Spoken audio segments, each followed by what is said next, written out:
बहुत इम्पोर्टेंट मुहिम हमारी सरकार की और मुख्यमंत्री जी की रही। उन्होंने जब ओथ ली उसके बाद अपनी प्राथमिकता तय कर दी थी कि सबसे पहला काम रहेगा कि प्रदेश के जो अधिकार हैं, हमारे लोगों के जो अधिकार हैं, उसकी तरफ लगातार कई वर्षों से लोगों ने ध्यान नहीं दिया, या कुछ ऐसे पिछली सरकारों में ऐसे समझौते किए गए, चाहे पावर प्रोजेक्ट्स के थे, पावर सेक्टर में थे या दूसरे थे, या इंडस्ट्रीज़ में हज़ारों बीघा ज़मीन इंडस्ट्री के नाम पे हमारी और आपकी इंडस्ट्रियलिस्टों को दे दी गई। बहुत सारे ऐसे मसले थे। तो उन्होंने तय किया था कि भाई ये मुहिम मैं चलाऊंगा और हमारी सरकार चलाएगी। सबसे पहला काम होगा कि हम हिमाचल प्रदेश के हितों की लड़ाई को आगे बढ़ाएंगे।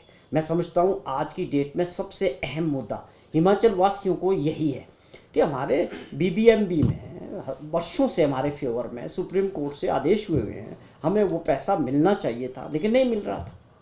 इसको सीएम साहब ने जो है प्राथमिकता के आधार पर दोबारा सुप्रीम कोर्ट में लिया। कल इसमें एक फैसला आया है कि हम भी खुद भी बात कर रहे हैं खुद कि आप जो है हमारा एरियर्स जो पैसा बनता है उसको आप अगर कैश में पैसे में नहीं दे सकते हैं तो इन टर्म ऑफ इलेक्ट्रिसिटी दें। तो वो हरियाणा इस बात के लिए सहमत हो गया और मुझे लगता है कि ये डेफिनेटली पंजाब को भी कुछ टैरिफ पे लेके कोई इशू है, उनको भी इसको एक्सेप्ट करना पड़ेगा क्योंकि सुप्रीम कोर्ट का फैसला है, हमारे अधिकारों के, हमारे लोगों का राइट है, अधिकार है।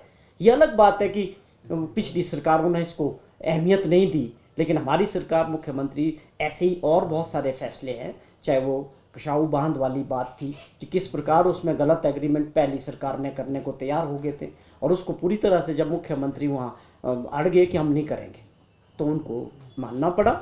आज ये हालात है कि 600 करोड़ रुपया प्रति वर्ष हमको बिना किसी पैसे लगाए जो है उससे रेवेन्यू मिलेगा। इसी तरह और भी बहुत सारे राज्यों के जो मुद्दे हैं तो उसको प्राथमिकता पर रखें, क्योंकि अगर हम मिलके आज इस बात की तरफ ध्यान नहीं देंगे तो आने वाले समय में हमारा रेवेन्यू कहाँ से आएगा। हमारे रिसोर्सेज बहुत लिमिटेड है। हमको जो ये कई वर्षों से इस तरह की लूट मची है कि ऑबलाइज करने का काम है, हज़ारों बीघा ज़मीन, अरबों रुपए की ज़मीन आप दे देते हो, लाखों रुपए में मुफ्त में दे रहे हो। वो सारी चीज़ों को जो है हमारी सरकार प्राथमिकता के आधार पे हितों की लड़ाई को लेके मुख्यमंत्री जी बहुत गंभीर है। हमें इस बात की खुशी भी है कि इनके प्रयासों के अच्छे परिणाम आए। चाहे होटल 5 स्टार जिसकी कम से कम कीमत 500 करोड़ होगी और उसके अलावा 300 करोड़ हमारा और मिला, आज वो स्टेट का हो गया। तो ये लड़ाई लड़के हुआ, ये सोच से हुआ। या बिजली प्रोजेक्ट से 12% के बजाय 18% बिजली की फ्री पावर मिल रही है, 250 करोड़ रुपया साल का बढ़ रहा है। तो ये है वो काम जो करने चाहिए। मुझे लगता है ये लोगों को भी समझ आ रहे हैं। खास तौर पे भाजपा को इस पे मैं पूछना चाहता हूँ कि जो ये बड़े बड़े 5-4 फैसले हुए जिसमें हमारा शेयर भी मिला, बढ़ा भी, हमने लड़ाई भी लड़ी, जीत भी हुई, और जो हम अपने अधिकारों की बात करते हैं, क्या आपको ये ठीक नहीं लगता? ये ये सरकार का है या प्रदेश के लोगों का है? आपका क्या मत है? आप कहाँ खड़े नजर आए? उसी तरह रेवेन्यू डेफिशिएंट ग्रांट का भी हमारे साथ बहुत बड़ा अन्याय हुआ है हिमाचल के लोगों के साथ। बड़ा दुख है कि ये जो मेंबर ऑफ पार्लियामेंट है या विपक्ष के जो नेता है सो कॉल्ड, इन्होंने इस बात को पूरी तरह इग्नोर किया और इससे हमारे लोगों का और हिमाचल प्रदेश का विकास की दृष्टि से बहुत बड़ा नुकसान होने वाला है और भविष्य में भी इसका बहुत बड़ा असर रहेगा। सर, पांदी गांव देखिए, हमने तो 1 लाख से पहला राज्य देश के अंदर बताए ना। मेरे फिर वही सवाल आता है कि क्या इन लोगों को दिख नहीं रहा विपक्ष 1 लाख से 7.5 लाख कर दिया, जो कहीं नहीं है, आज भी नहीं है किसी राज्य में। पूरा जो उसका मैनुअली चेंज किया, कानून बदल के लोगों को खुली राहत दी। केवल घर बनाने के लिए उनके जो बिलोंगिंग्स थी घर की या उनके जो पशु थे और नुकसान थे, सारा इतना प्रैक्टिकल करने की कोशिश की। और उस वक्त हमको जब आपदा आई, हमने अपने समय की, हिमाचल ने सबसे बड़ी आपदा 2023 में फेस की, ये सब ने माना। तो उस वक्त हमको उम्मीद थी कि भारत सरकार से लोगों के लिए मदद मिलेगी, लेकिन हमने अपने रिसोर्सेज से 4500 करोड़ रुपए का जो है पैकेज घोषित किया, लोगों की मदद की।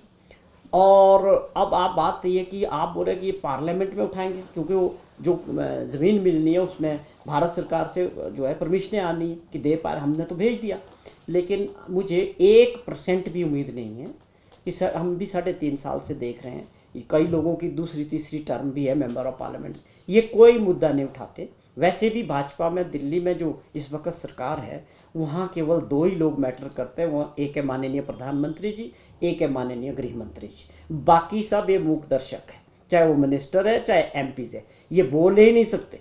ना ही इन्होंने इतनी सोची है कि हमको प्रदेश के हित के लिए हर मुद्दे को वहाँ उठाना चाहिए, जिसलिए हिमाचल के लोगों ने आपको चुन के भेजा है। तो ये जवाबदेही तो मेंबर ऑफ पार्लियामेंट की भी है लोगों के प्रति, लोग उनको भी पूछेंगे कि भाई आपने क्या किया। तो ये बहुत दुर्भाग्यपूर्ण है कि हिमाचल के भाजपा के नेता केवल राजनीतिक दृष्टि से हर चीज़ को देखते हैं। हम चाहते हैं कि वो इसको एहसास करें कि आपकी भी उतनी जिम्मेदारी है प्रदेश के लिए, और प्रदेश के हकों के लिए हमको मिल के लड़ना चाहिए। ये बहुत दुर्भाग्यपूर्ण है। पे मुख्यमंत्री जी कल दिल्ली गए हैं। पहले कार्यक्रम था बहुत बड़ा, 297 बसेस, इलेक्ट्रिक बसेस कल हिमाचल प्रदेश को मिली। मैं समझता हूँ ये एक बहुत ऐतिहासिक फैसला था कि एक दिन छोटे से राज्यों में इलेक्ट्रिक बसेस की इतनी बड़ी फ्लीट ऐड हुई है। आज 500 बसेस पहले थी, 300 बसेस और उसमें जुड़ी। तो जहाँ ये एक बहुत बड़ी उपलब्धि है, ये हमारे प्रदेश के लिए भी, जो हमारा पहाड़ी राज्य है, सुंदर राज्य है, नेचुरल ब्यूटी है, ग्रीनरी है, एनवायरनमेंट है, उसको बचाने का जो प्रयास वो भी, और इस जरिए जो है आने वाला जो ये डीजल और पेट्रोल के खर्चों को कम करना, ट्रांसपोर्ट को बचाना। मैं समझता हूँ ये छोटे से राज्यों की पूरे देश के अंदर हम उसके हिसाब से सबसे पहला राज्य बना है जिसने इलेक्ट्रिक ट्रांसपोर्ट में भी और प्राइवेट क्षेत्र में भी इसको प्रोत्साहित किया है।